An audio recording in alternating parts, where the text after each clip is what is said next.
Assalamualaikum warahmatullahi wabarakatuh. Halo teman-teman semuanya, bagaimana kabar kalian hari ini? Semoga dalam keadaan sehat dan bahagia ya. Baik, yang terhormat Ibu dosen Fitriani Kosasi MPDI dan teman-teman yang sangat saya banggakan. Sebelumnya, perkenalkan saya Rizky Anggraini dan teman sekelompok saya, Siti Lutfiah Azhara. Di video kali ini, kita akan membahas tentang gangguan-gangguan psikologis dan penanganannya. Mari kita simak videonya. Nah, teman-teman, psikologis itu apa sih? Penyakit psikologis atau sering disebut gangguan mental adalah kondisi yang mempengaruhi pemikiran, perasaan, dan perilaku. Penyakit psikologis tertentu mungkin hanya muncul sekali, dan beberapa di antaranya dapat bertahan lama atau disebut juga kronis. Penyakit psikologis dapat mempengaruhi kemampuan untuk berhubungan dengan orang lain dan berfungsi normal setiap harinya. Lalu berikutnya ada macam-macam gangguan psikologis beserta penanganannya. Gangguan psikologis yang pertama ada depresi. Depresi adalah gangguan mood, kondisi emosional berkepanjangan yang mewarnai proses berpikir, berperasaan, dan berperilaku. Seseorang yang depresi memperlihatkan perasaan tidak berdaya dan kehilangan harapan disertai perasaan sedih, kehilangan minat, dan kegembiraan. Cara mengatasi depresi sendiri, penderita membutuhkan dukungan dari lingkungan sekitar dan masyarakat terkecil di lingkungan kita. Tinggal adalah keluarga. Keluargalah obat yang paling tepat dalam masalah gangguan jiwa seperti depresi. Lalu, yang kedua ada kepribadian ganda. Kepribadian ganda atau gangguan identitas disosiatif adalah suatu kondisi kesehatan mental ketika seseorang memiliki dua kepribadian yang berbeda antara satu dengan yang lainnya. Gangguan ini ditandai dengan gangguan memori, kesadaran, atau kepribadian yang umumnya dipicu oleh stres atau kejadian traumatis yang dialami orang tersebut pada masa kecilnya. Adapun tujuan pengobatan kepribadian ganda adalah untuk menghubungkan kepribadian yang berbeda-beda menjadi satu jenis kepribadian saja. Lalu pencegahan kepribadian ganda bisa dengan menghindari faktor pencetusnya yaitu stres psikis. Yang ketiga, ada gangguan yang bernama skizofrenia. Ini adalah gangguan mental serius di mana seseorang yang mengalaminya tidak dapat membedakan antara realita dan hayalan.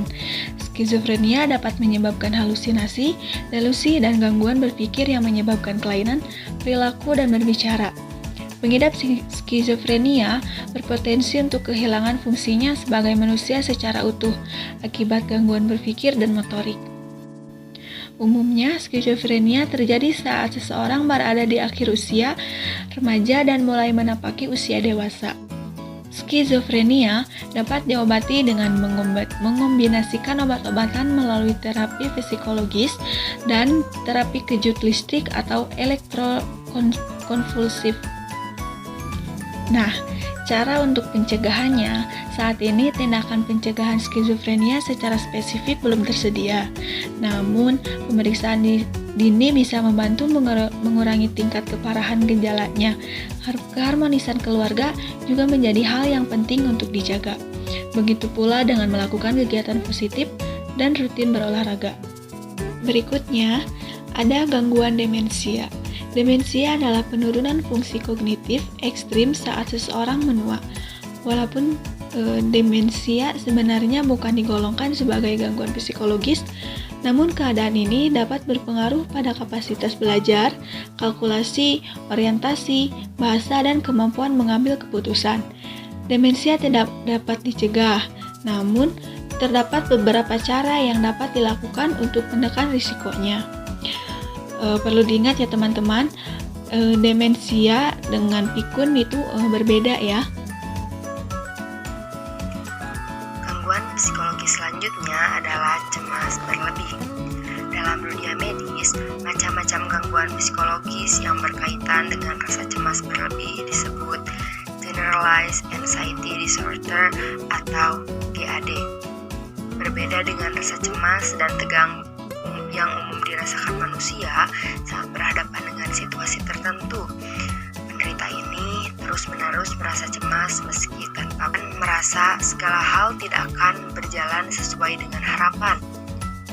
Konsekuensinya, rasa cemas ini membuat orang dengan GAD tidak akan dapat menuntaskan tugas sederhana.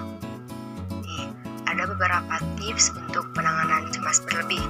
Yang pertama, menghela napas panjang, terus berpikir positif, melampiaskan cemas dengan berolahraga, berbicara dengan orang lain.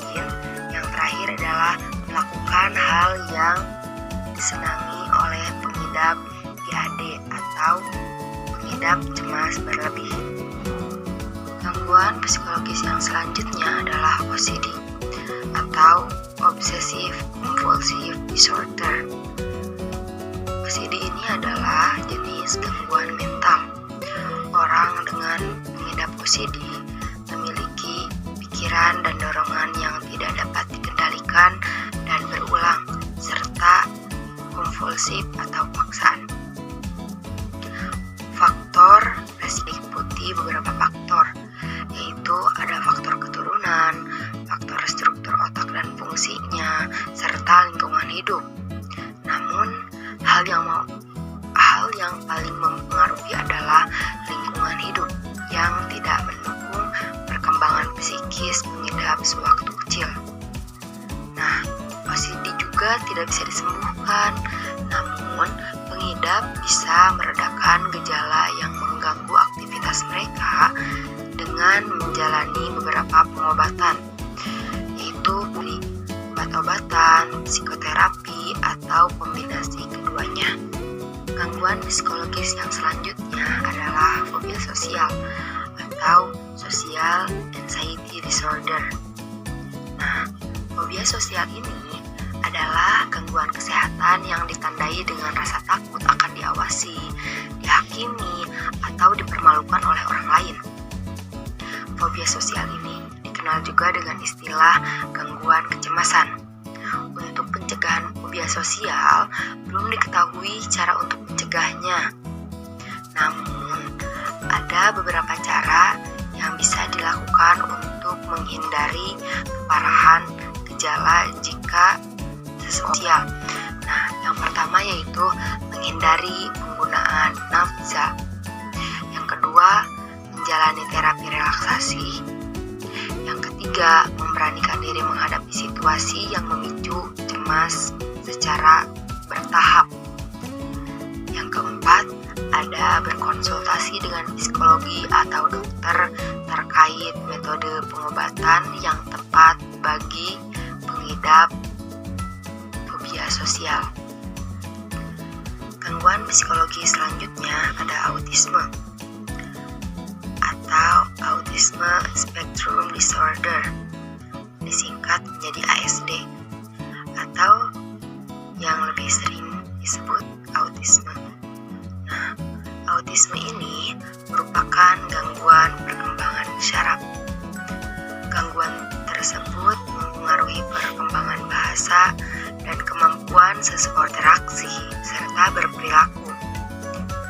Kondisi autisme tidak dapat disembuhkan.